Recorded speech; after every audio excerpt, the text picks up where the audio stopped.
WCBI News at 6 starts now.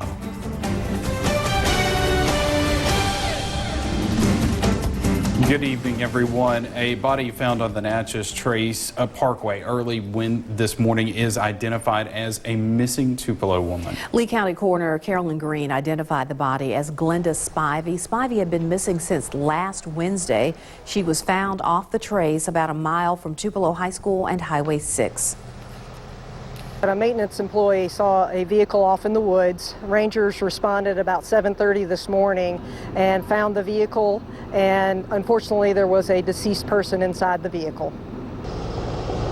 An autopsy will be performed at the State Crime Lab in Pearl. The Tupelo Police Department, Natchez Trace Rangers, and the Lee County Coroner all investigating the case.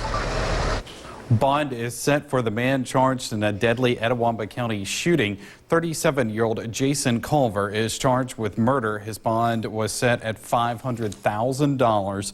Etowah County Sheriff Chris Dickinson says the shooting happened Tuesday afternoon on Fidget Road. That's in the Kirkville community. Investigators tell WCBI the victim, Michael George, was shot 4 times. Dickinson says 2 witnesses who were there at the scene at the time of the shooting were interviewed by deputies. The incident remains under investigation. The discovery of that body on the Natchez Trace, a deadly shooting in Etowah County, and an officer-involved shooting in Pontotoc. These are some of the cases law enforcement officers here in our area have tackled just this week. For all their training, at the end of the day, the men and women are just human, and the effects of seeing the worst of violence and death can take an emotional toll. Our Riley Livingston joins us in the studio with what one agency is doing to help. Riley.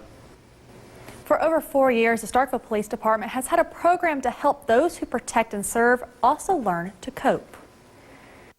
When they put on the badge, police officers know they have a commitment to help the people in their community. But sometimes they're the ones who need help. It's important that for officers to have a support system simply because as an officer, of course, there's always high risk, and high risk when it comes to heart disease, suicide, and other negative, divorce rate. And and they need that output. They need someone to come in and stand in the gap, someone to come in and pray for them, someone to come in and encourage them. That's where chaplains step in. They give officers the support they need on the good days and especially the bad days. They use chaplains for death notifications. When they come at the roll call meetings for prayer, they're excited. They always say, Chaplain so-and-so was there for prayer. They are a great inspiration to some of the officers. And we have officers now that, godly officers, so the chaplain just help leads that way to their spiritual guidance. When tragedy strikes the community, chaplains reach out to those affected, but sometimes the affected aren't who you'd expect. We see the uniform, we see the badge, and we think these are trained professionals that are doing their job, but these are men and women that have a heart, they have a soul. And when they go through traumatic situations, they need the support there too. Chaplains also work to bring the community and law officers together. It keeps us, connected to the community. Police officers can't always speak for themselves, but we as a community should stand in the gap and always, speak for them and be there for them, because they're the one that protects us 24/7 while we're resting, sleeping good. They're watching over us, and it's just another way of showing our support, toward them, our love and our care for them. The Starkville Police Department will be installing 2 new chaplains at the end of the month. Monroe County deputies catch up with a burglary suspect. 25-year-old Corey Todd of Hamilton was arrested Monday and charged with 1 count of burglary of a dwelling and 1 count of grand larceny. Last week, investigators identified Todd as a suspect in connection with a recent burglary. He's out on bond. Time to turn things over to Chief Meteorologist Keith Gibson to get a first look at our forecast. Everyone wants to know about the 4th of July weather. Not too many changes from today. We'll have some scattered storms like we have right now looking east from Durham's Pharmacy in Vernon. You can see those towering clouds. We've got some 70s and 80s. And not as hot today because we've had these showers and storms around. A few blips there north of Louisville, and we've had some there north of Eupora, also west of Grenada. Still some showers and storms down to our southwest too. Some of those could slip on in here during the early evening. So we will hedge the bet and keep the chance of rain going for the next couple of hours. By 9 o'clock, most, if not all, should be done. Lows tonight into the low 70s, and for tomorrow, steamy for the 4th of July, 92. Your full forecast is coming up. Columbus Councilman Fred Jackson resigns from office. The Ward 4 representative turned in his resignation this morning to Mayor Robert Smith. Jackson told the mayor he wanted to spend more time with family and pursue business opportunities. The Ward 4 seat will remain vacant until a special election can be held. To qualify can begin filling out the proper paperwork to qualify to fill the vacant seat at Ward 4. And they must, each candidate must have a petition with 50 qualified electors that live in Ward 4. The City Council will meet on Monday to set a special election, which is expected to be in late August. The Calhoun County Sheriff's Department receives an honor for keeping state and county roads clean. WCBI's Allie Martin has more on the work detail known as the paper chase. Many mornings you can find the inmate crew known as the Paper Chase bagging trash in Calhoun County. Wednesday, the crew walked along Highway 9. Sheriff Greg Pollen says it should be a productive day. Right now, approximately 50 to 60 bags, and here it is early in the morning. Those orange bags add up. The Mississippi Department of Transportation recognized the Calhoun County Sheriff's Department at the recent State Sheriff's Conference after more than 3,000 bags of trash was picked up last year. Each day, Mickey Rogers, his dog Katie by his side, drives the work crew to their site. He supervises the inmates and their haul. It's not uncommon to find common items on the roadside. Everything from brand new road straps to gas cans to 5-gallon buckets of Roundup. We have found a couple of handguns, knives. The sheriff says the paper chase has a lot of benefits. It helps keep the county clean, it gets the inmates out of jail, and it also saves taxpayers money. It's a partnership between us and MDOT, and then it's also a partnership between us and the Board of Supervisors because they have to help on the county days. It would be outlandish to have to pay someone to do that every day. Pollen says drivers should slow down when they see the work crew and to think twice before tossing trash out of their window. Now, I'm very proud of the work that Mickey and the crew does every day. In Calhoun County, Allie Martin, WCBI News. This is the 7th year the department has received the MDOT award for roadside litter pickup. Some of our neighbors are getting an early start on Independence Day. We check in on them and get a preview of a few of the festivities coming up when we come back. Welcome back. Area communities are getting into the spirit of Independence Day with big bashes and everyone's favorite fireworks shows. Yes, that's right. In Winston County, they're getting an early start. The festivities are already getting underway in Louisville. Our Quentin Smith is there live. He joins us with a preview. Quentin. Andrea, fun is definitely in the atmosphere here in Louisville at Lake Teocata. The Red, White, and Blue Parade just wrapped up. You used to have people on the water, you have live music going, and right now people are setting up their chairs trying to get for the big event tonight, and that is the fireworks show. The city will light up the sky tonight beginning at 8:30 over the water here at Lake Teocata. And Andre, I'll tell you, it seems like the entire city of Louisville is here at Lake Teocata as everyone is excited to celebrate this year's Independence Day. Now I'm going to remain out here. We'll have much more from this celebration coming up later on tonight on WCBI News at 9 and 10. But for now, reporting live in Winston County, Quentin Smith, WCBI News.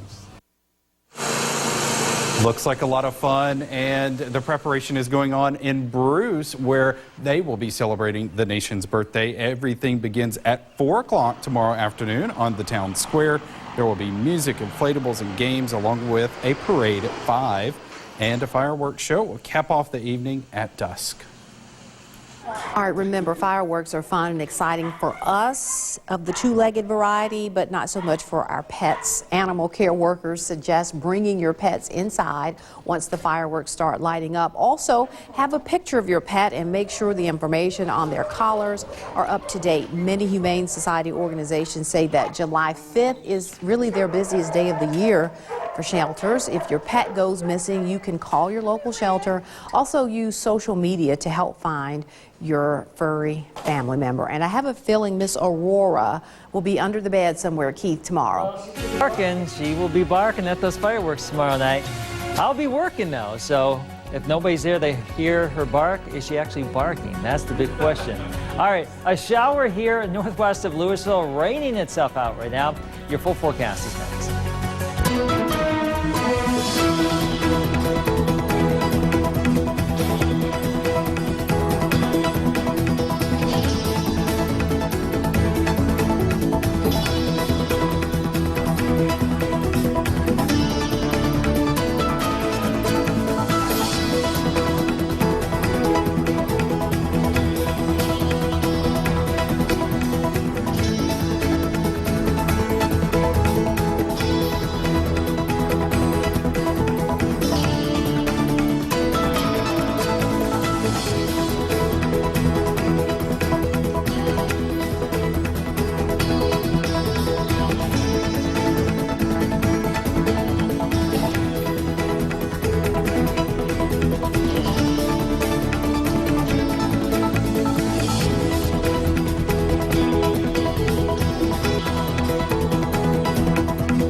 WCBI First Alert AccuWeather Forecast with Chief Meteorologist Keith Gibson. Well, can you believe it? Tomorrow is the 4th of July. Summer's fleeting. Just a matter of time before school is back in session now. Let's not worry about that. Let's talk about the 4th of July. Highs in the low 90s, but it's going to feel like 100 degrees. Scattered storms popping up during the heating of the day, much like today. Probably not as many as what we had today, but they'll be out there. Don't cancel the plans, but do have a plan B in case one of those storms find your location. So in the morning, variably cloudy, 81 at 9. The rain chance is pretty low, but we may see some of that patchy drizzle if we have some of those low-level clouds around. But by the afternoon, we'll bubble up the clouds and see temperatures outside of the storms, likely in the low 90s. But there will be some storms roaming around by 9 o'clock. Rain chances go down, temperatures go down, but it will be a steamy day. Look at this. In Louisville today, our Alpha Insurance camera network capturing this thunder shower north of Louisville, dumping all of that rain. And then it dissipated. And that's what happens this time of year. These storms pop up. They don't have a lot of upper level support to keep them going for a long period of time. And we showed you that dying shower there northwest of Louisville.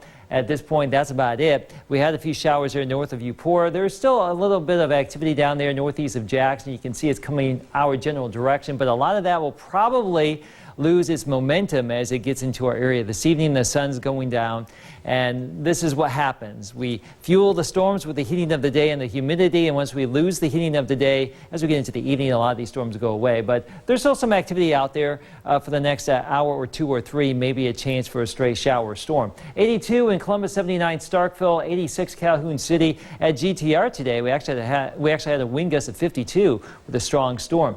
But the rain's going to be on the way out, 72 degrees for tonight with some calm wind, and that could spark some fog development later on with all that moisture in the air. Low 90s for our official highs tomorrow would appear. Winds from the southwest 3 to 8. But again, the heat index will make it feel like 100 degrees more or less outside of those storms. So the rain and storms fading away right now. Variably cloudy tonight, but we may see some of those clouds in the morning.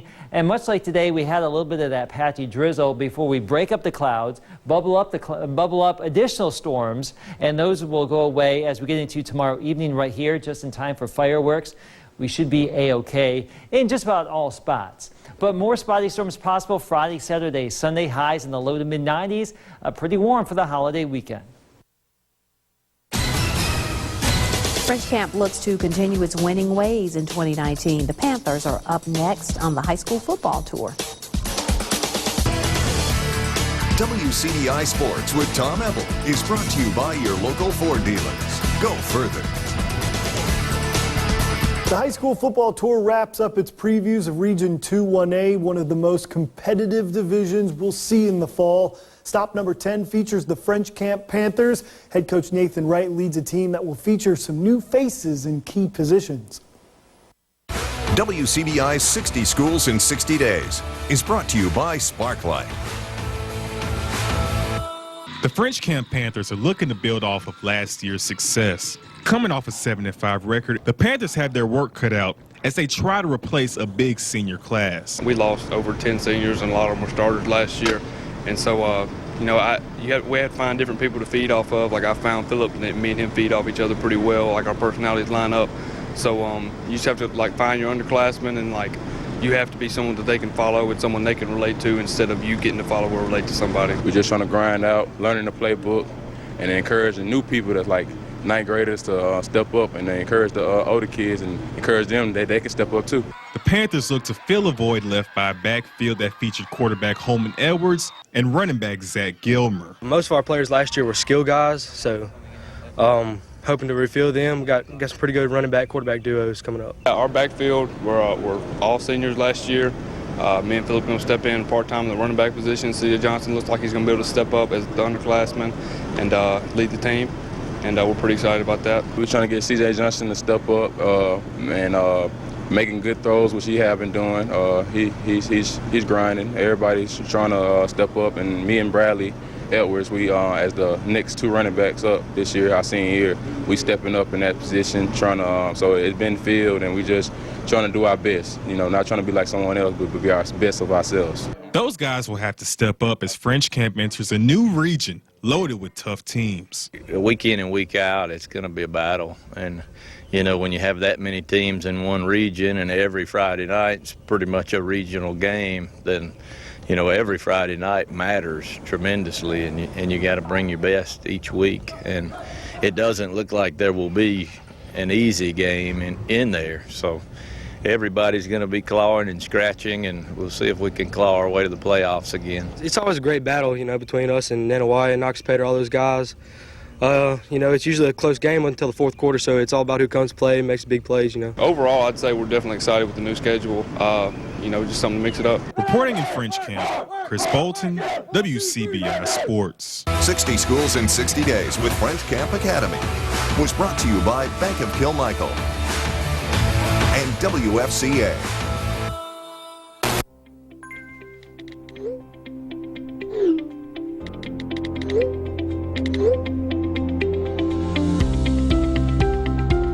One-hour phone repair. Happier customers. C-Spire. Customer inspired. After inpatient